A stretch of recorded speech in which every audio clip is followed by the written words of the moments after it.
Hello, I'm Judy Stiles. Thank you for joining us this week on Newsmakers. Today we feature our annual Year in Review program. We're going to look back at 2015, some of the topics covered, and guests we visited with. We start with the city of Joplin. It was a year of more developments and changes. We saw a new minor league baseball team coming to town, found out about plans for our new public library, and we got the results from a state auditor's report about the city. Here are some clips from those programs. A bit of background, you're literally counting the days now until that home opener. We are. So how does it feel that you've been in discussions for a while, it took a while to get things started, but now there's an end in sight?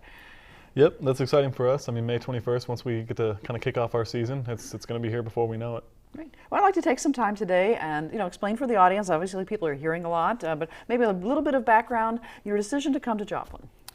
The decision to come to Joplin was a process we went through when we got the team from El Paso. Sean and the rest of us came up here to Joplin and got to see the city, see the history of Joe Becker Stadium, Mickey Mantle, everyone that played here, how receptive they were to baseball and how excited people were to have professional baseball come back to town. So that was a big part of us coming here. And so you've gone through a lot of steps. The stadium renovation's a major step, and that big change for them. Yeah, it's really exciting for us to kind of see what Joe Becker looked like before we came in. The history that Gabe was just talking about, which is fantastic. You can't really find a place like that that exists right now in the United States. And then kind of renovate it, bring it up to kind of modern codes, and then be able to open up in a professional stadium. Now, when you say professional stadium, describe, obviously we saw construction in the video, the types of features we'll find in the stadium. Sure. Some of the key points. Well, some of the things, we're going to have 3 different concession stands where people can buy, hot dogs, hamburgers, beer is going to be available, drinks, Coca-Cola products. We're going to have a large merchandise store where people can buy our products. It's going to be an event venue not only for baseball but for other things outside of baseball. We're going to be holding a run there. We're going to have a lot of different events throughout the year that people can come and enjoy. Now, for the fans' perspective, tell us about seating, views of the game. People want to know, can I get a good seat to the game? That's the exciting thing about us. With Joe Becker Stadium, the footprint of the stadium itself is actually very small. So with that, and a lot of people do say this when they talk about their stadium, saying that there's not a bad seat in the house. But in our case, that actually is true. You can sit in the very last row of our stadium and still be right on top of the action. So there's different places for people to sit. We have our fixed seating that's behind home plate. Then we also have our general admission, our berm area. So that's a great place for a family of 4 to come out and doesn't break the bank on them. But we also have our luxury suite section available too.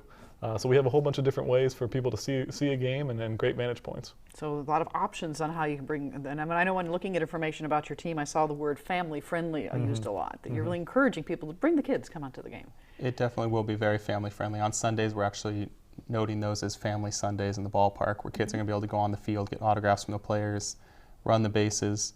With this team, the kids will be able to actually meet the professional players and go out and see them. They're going to be running on the field with the players before the game, and it'll be a very fan interactive situation. What are your feelings about where you stand right now? If somebody says, how are things at the library? I feel like saying, life is great. It's actually happening. We are ready to go, and it's an exciting process. It's been an exciting process so far, and we're just even more excited for what the next 18 months is going to hold. You use the word process, and this has been a process. I mean, it was talked about for a while before you finally got to that stage of, okay, have somebody draw some ideas for us. That's right. One of the neat things about this process has been the amount of collaboration we've had. We started off this spring holding a bunch of focus groups. We had focus groups of educators, business people, people in nonprofits, library staff, people with children, people who are caretakers, senior citizens.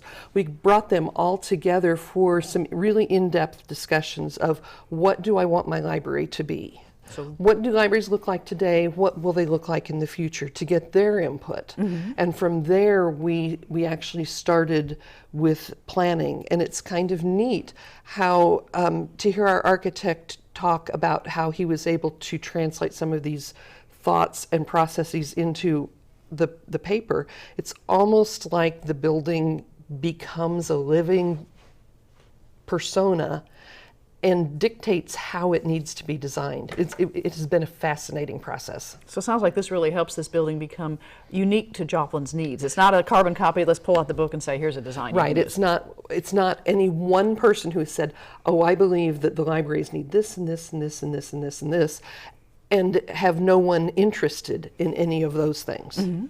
People got to list things that they wanted to see, list things that they felt we needed, and those that fit within our strategic plan, they're being incorporated into the building. So as a director, it must be exciting to basically say we're starting from square one. We Forget are. what we've done in the past, what are we doing now and for the future? And what does the library of the future hold? Libraries have changed dramatically in the last 15 to 20 years. With the event of ebooks and downloadable, everything digital, the libraries in the next 20 years are going to be completely different, and we want to have designed this process so that we can respond to the needs we don't even know exist right now. So everybody wants to know the city audit. We've had a little bit of time now for people to digest it. If people haven't seen the print copy, it's a pretty thick document. It is. Your reaction now, having had a week or so to look at what, the public reaction, is this coming out in public? Well, I think from a public standpoint, this is their first chance to take a look at the audit and to get into the details. And, we fully expected the public to have a lot of questions and concerns.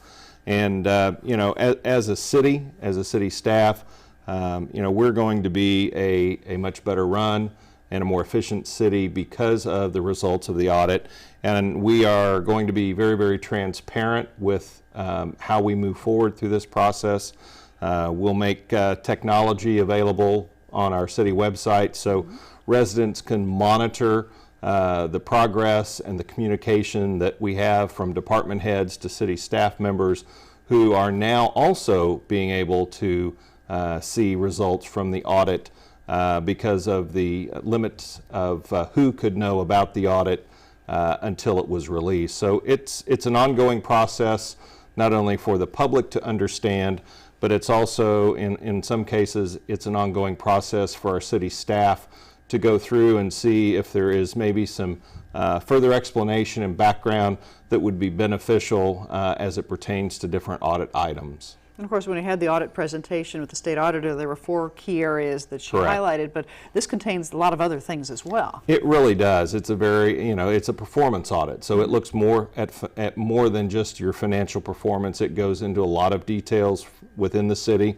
And again, those are things that the city manager will be addressing, and if there are items that needs a resolution or an amendment that needs to be brought forward to council, those things will be brought forward in a very timely manner because we want to make sure that the things that are brought forward in the audit are definitely addressed and are addressed in a positive moving forward approach. Some of the items in a historical perspective, dealing, for instance, the master developer, that was kind of a historical audit of what happened. Right. And, dealing with redevelopment, some of the history of, things that took place. And those things were very well known.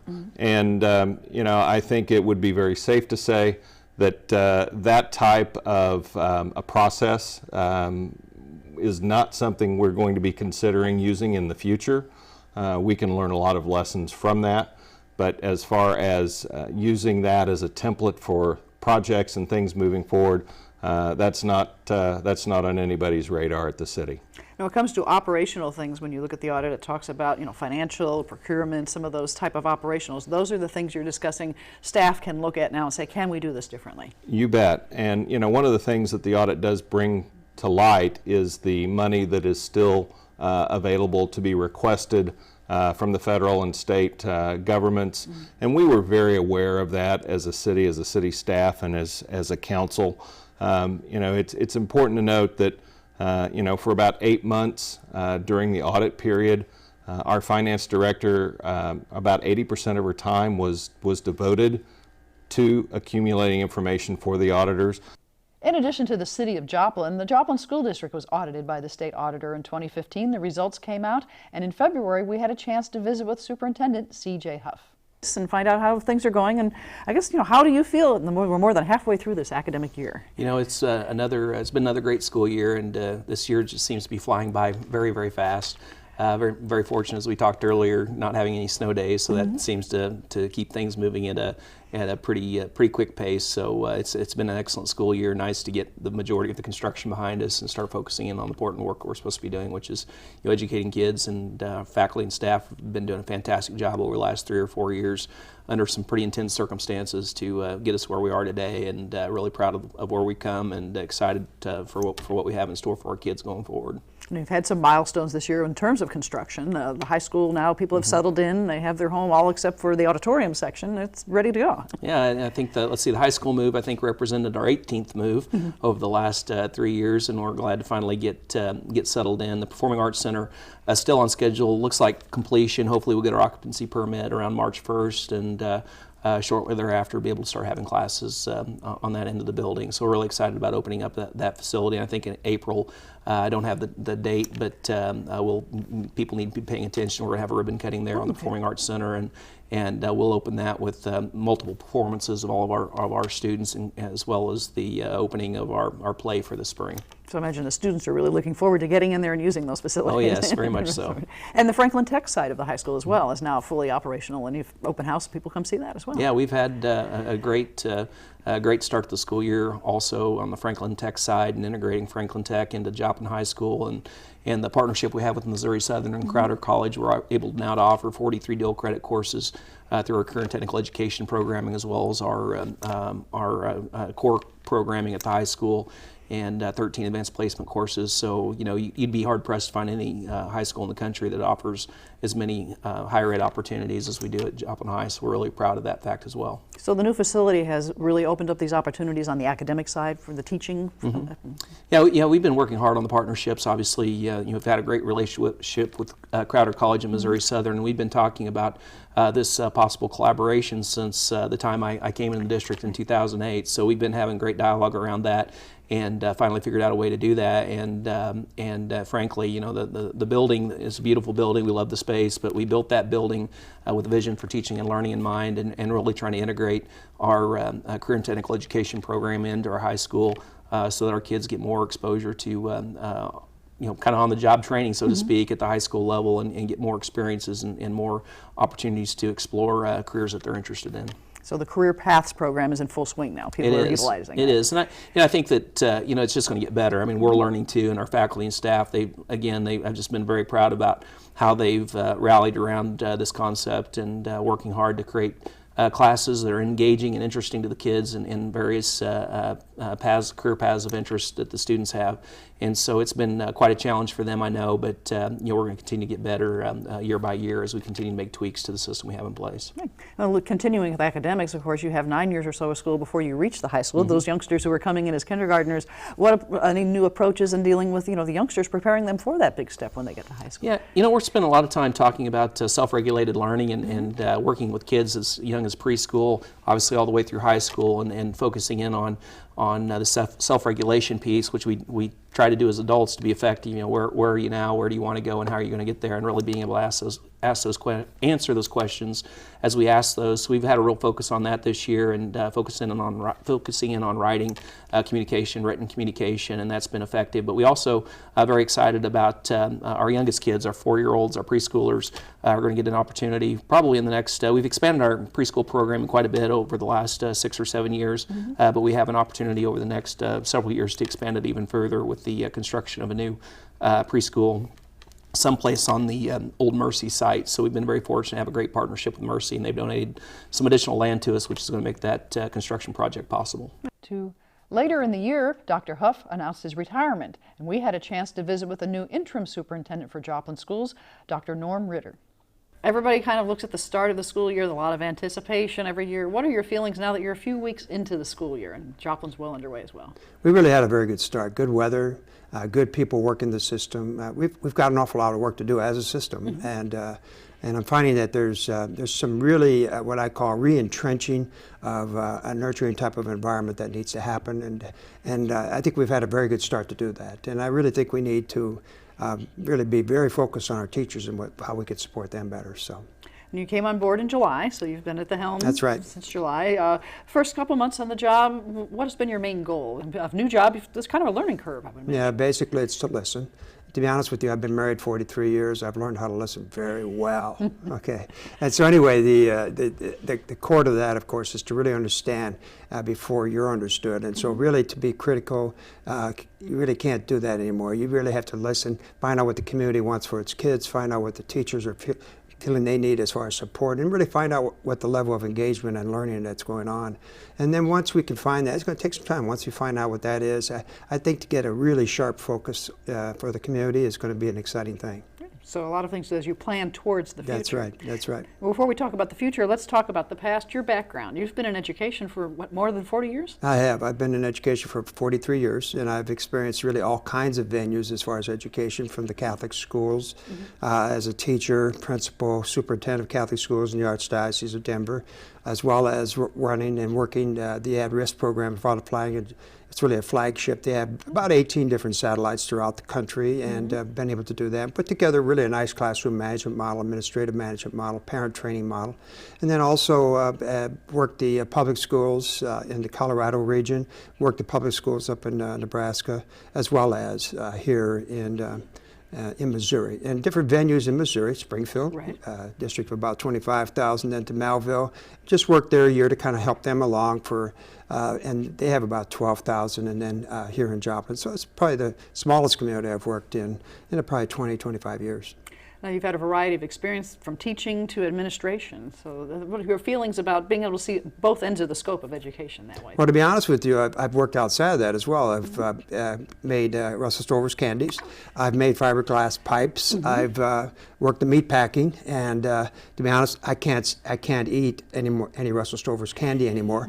By the way, that's how I caught my wife. But because I'd take the chocolate to her mother, on the farm, and then she'd disappear, and I'd have her daughter. But anyway, but I've worked all those systems, and really what's really interesting, the takeaway as far as education is concerned, a key component there is really to understand the people you're serving, and I found that to be true in any kind of business that you're in. So really, understanding business helps you understand education. It really does, and I'm an examiner. I'm a high-performance, high-quality examiner. I sit on the Missouri Quality Award Board, and not active here lately, but still been very, very active in going into hospitals, major corporations, churches, universities, schools, and have found what really works. And really, what works is really kind of some very simple things that need to be in place. And when you have those things in place, kind of like making a cake. When everything's in place and all the ingredients are in place, the temperature's just right, you're going to have a beautiful cake.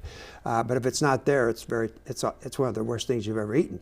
And that's really what happened in public education. Public education across America, no doubt in my mind, has been really become a victim and has become very dysfunctional because it's really controlled by the federal government, the state government, really where it needs to be, really very local. And really the local community needs to be, that we need to understand what they want, have the voice there, and then it gets pretty exciting. Newsmakers is produced by the KGCS studios on the campus of Missouri Southern. We follow up on MSSU news throughout the years. And this year we looked at a retiring faculty member, found out about a Prairie restoration project, and construction updates on the campus. Dr. Pat Lapera retired from Missouri Southern after a career that started in 1981. I had a chance to visit with her in April. Your career at Southern is nearing an end, but not quite over yet. But I thank you for taking the time. Well, I know it's a very busy schedule for you this time of year. Well, that's okay. I appreciate it.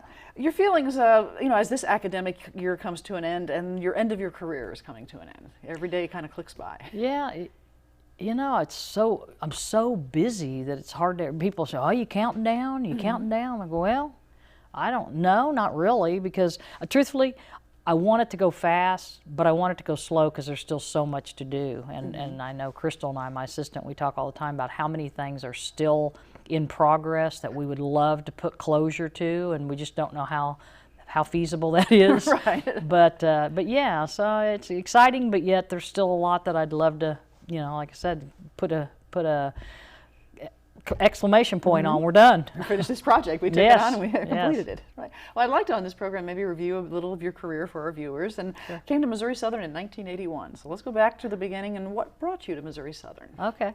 Well, it's interesting. I knew that I wanted to be a teacher for a long time, and that's really what I wanted to do. I didn't plan on ever being a coach, to be honest with you. But when I left Northwest Missouri State, which is where I got my undergraduate, I had a degree in math and physical education. And again, it's so funny because I look back now and think some of those decisions we make that we have no idea why we made them really have an impact on what happens in your life. You don't realize it. But I did want to teach, and I knew I wanted to teach physical education, but I thought I liked everything. I didn't know what, but I really liked math. I'd taken a lot of high school math, so I got that. Not knowing for sure what I would do. Well, my first teaching job was at Liberty High School in North Kansas City, and it was math and it was coaching. But the funny story there is, again, you don't know how things are going to impact you.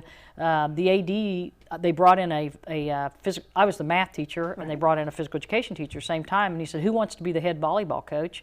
And we both kind of said, well, I don't care. And so he flipped a coin. I called tails and won. So I became the head volleyball coach at Liberty High School and a math teacher.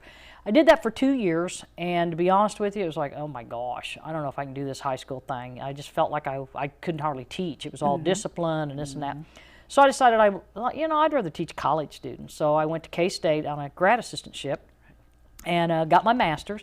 And it was weird there because it was a fall, spring, summer, and that summer I was thinking, oh, I need to start looking for a job, And so I just looked at college teaching jobs, and I did look at coaching, and Missouri Southern popped up, and I didn't know a lot about Missouri Southern. I played summer softball when I was a kid, and we came to Joplin once, so I knew that much. Right. Again, I saw it and applied, and golly, my first job was head volleyball, head softball, intramural director, 50% teaching. And a lot of different hats to wear. Wow, right off the bat. And but interviewed, loved it, loved Sally Beard, Dr. Oldham, and the people, the town, and actually before I ever walked in the door at home in St. Joe is where I'm from, the phone was ringing. They were offering me the job. So it's weird because I've been here ever since. And you never know when you go someplace that you're going to be there 34 years. And there's something that kept you at Southern then. Yeah. That really became a match that really fit into what you wanted to accomplish, and tying that together. It was a good fit. And what kept me here is the people, to be honest with you. It's just the people. They're great people. Another topic from Missouri Southern focused on efforts to preserve the native tallgrass prairie land on campus. Here's what we found out on that program. We're talking about a native tallgrass prairie, and for our viewers, they might wonder, well, is this something really unique to our region? Randy, you get Let Randy start. Very unique. Historically, the state of Missouri was covered probably about a third of it with eastern tallgrass prairie. Now there's less than 1/2 left statewide. So every little remaining piece is actually a jewel, and it's great to have that. The university here has a little small segment of that on hand in the property. So, of course, at the university, you're with the biology department. This has really tied into educational opportunities in the biology department. I've been here 15 years, and I'm a stream ecologist by training, and so this is my amateur side, what we're doing here. But I started teaching a freshman biology class for the majors, and I was looking for a project area in which we could do that wouldn't take a lot of transportation. But, on the prairie, we have the prairie setting itself with the flowers and the insects primarily, as well as birds. But we also have in my area a wetland in back of the prairie, which was created artificially but works really well, and it makes a great place for the students to use their studies. And it's not just my class that uses it. Dr. Willand has courses out there. Dr. Blazinski teaches classes out there.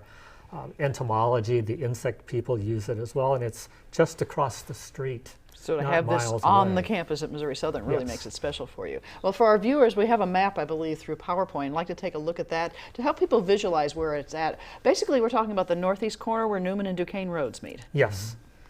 It's about 40 acres of prairie. So it's a quarter section of land. And it is what makes it unique. When it's mowed, it doesn't look much like a prairie. But when you start to let it grow, you see it's not just tall fescue grass like you see in every pasture around here. It has dozens of species of grasses. Well, even some of the more diverse prairies can have 300, 400, 500 different species of grasses, forbs, sedges, rushes. I mean, just a very extremely diverse ecosystem. Now, I know you had a presentation to the Board of Governors recently where they agreed to help preserve this property. Yes, and I should recognize some people right off the bat. Dr. Marble and his administration, Bob Harrington in maintenance, the Board of Trustees, as well as biologists who are retired or emeritus like Dr. Messick and Dr. Bay worked for years on this piece of property. And if it wasn't for them, we probably wouldn't have gotten an agreement with the Board of Trustees. So the board has said we're going to guarantee that part of that land will remain in its natural state. Yes, the north part of the property will not be touched. What we will manage, what's really different is we will manage the rest of the property. Randy maybe can speak to this later, as it's a prairie. And so our mowing regimes and things like this will be promoting the diversity of the plants and animals on the prairie. So, as the new academic year began, we found out about new construction being completed on the campus of Missouri Southern. Here's a look at that program as we found out about the athletic facilities, new residence halls, and a new safe shelter. Is this the largest number of projects that happen at the same time on a campus this Yeah, year? I think it is. The last one that we did was the Health Science Building, and the Rec Center addition at BSC were kind of going at the same time. But yeah, this year had 4 of them going at the same time, so it was a challenge. It took a lot of coordination, and let's talk about how those projects were coordinated. I understand you took a different approach with the contractor even this year. Yeah, actually on these projects we did what's called a construction manager at risk. And with that kind of a project, what we did is we actually hired the contractor up front. The contractor worked with the design architect to ensure that what the architect was proposing was truly the most constructible way to do it. A lot of times architects design for architect awards as opposed to what you really need. And having the contractor there to question materials and methods and the way they go through the design process, it really helps make it a much more efficient project. So efficient in terms of time as well as dollars and cents. I Yeah, imagine. absolutely, because again, they're questioning the constructability as they go through the design process. They can recommend different procedures or different materials that would do the same thing but be more cost effective. The other thing with the construction manager at risk is when you're all done with the design process, the contractor actually gives us a guaranteed maximum price, that we know exactly what that project's going to cost us. If it comes in less than that number of dollars, we got the difference. If it comes in more than that, they pay the difference. So the only changes to that GMP were actual change orders that we approved in advance and gave them, approval for additional cost at that point. So it sounds like a vital aspect of communication on this project. It is. It's very important. Like I said, you've got the architect sitting with the contractor through all the meetings, plus the owner. I sat in on every meeting and every construction update and probably walked through the job sites 3 times a week to make sure where we were at. And it really, all 4 projects went very, very well because of that. It was a very good process. So did you have a little bit of tweaking on all those projects as you were going along? Oh yeah, absolutely. I mean, the apartment complex itself, we had a fixed $14 million budget, which was the bond issue that we had received to do this project with. And initially the bids came in $2.7 million over budget. And we ended up having to do what's called value engineering, and that's go back through the design process, make changes to the facility to bring it back into budget. And we actually, within 2 weeks' time, cut $3 million out of the budget on that project to get it back into budget. Time doesn't allow us to cover all 52 topics or visit with the guests that we've had throughout the year in 2015, but I'd like to thank everyone who took the time to come to our studio and visit with us on a program. I'd also like to thank our students and staff and faculty at Missouri Southern behind the scenes who helped make this program a reality. I'm Judy Stiles. I hope you can continue to watch us on Newsmakers as we start the new year. We'll see you then.